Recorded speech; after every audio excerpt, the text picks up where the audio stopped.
Вообще очень хочется пожелать нашим конкурсантам ничего не бояться, стремиться только вперед, показать все самое лучшее, что есть у них, а мы в свою очередь будем компетентно судить. Спасибо. Мирно было, чтоб взрывом небо не накрыло, чтоб жили дети на земле, мужчины при своей семье. Россия, родина святая, ты для меня одна такая.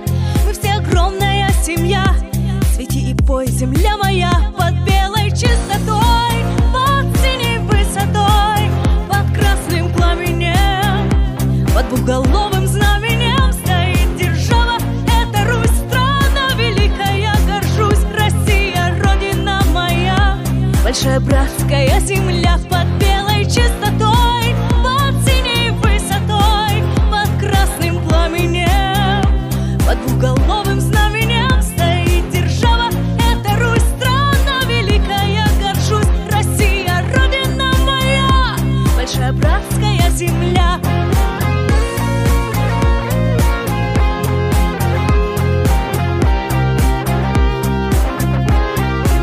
Стоит держава, это Русь, страна великая, горжусь. Россия, родина моя, большая братская земля, под белой чистотой, под синей высотой, под красным пламенем, под двухголовым знаменем стоит держава. Это Русь, страна великая, горжусь. Россия, родина моя,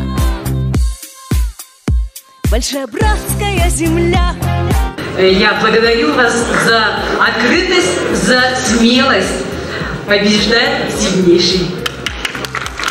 Поэтому продолжайте в том же духе, участвуйте в творческих мероприятиях и, конечно, желаю удачи победителям в дальнейшем конкурсе. Стоит держава, это Русь, страна великая, горжусь. Замечательно сегодня было представление. Ну, просто нет слов. Таланты у нас, ну, есть, правда? Давайте похлопаем, потому что таланты у нас есть. Стоит держава, это Русь, страна великая, горжусь. Россия. Победитель отборочного этапа открытого международного конкурса вокального искусства «Наш мир. Голос безопасности» Мышкина Снежана.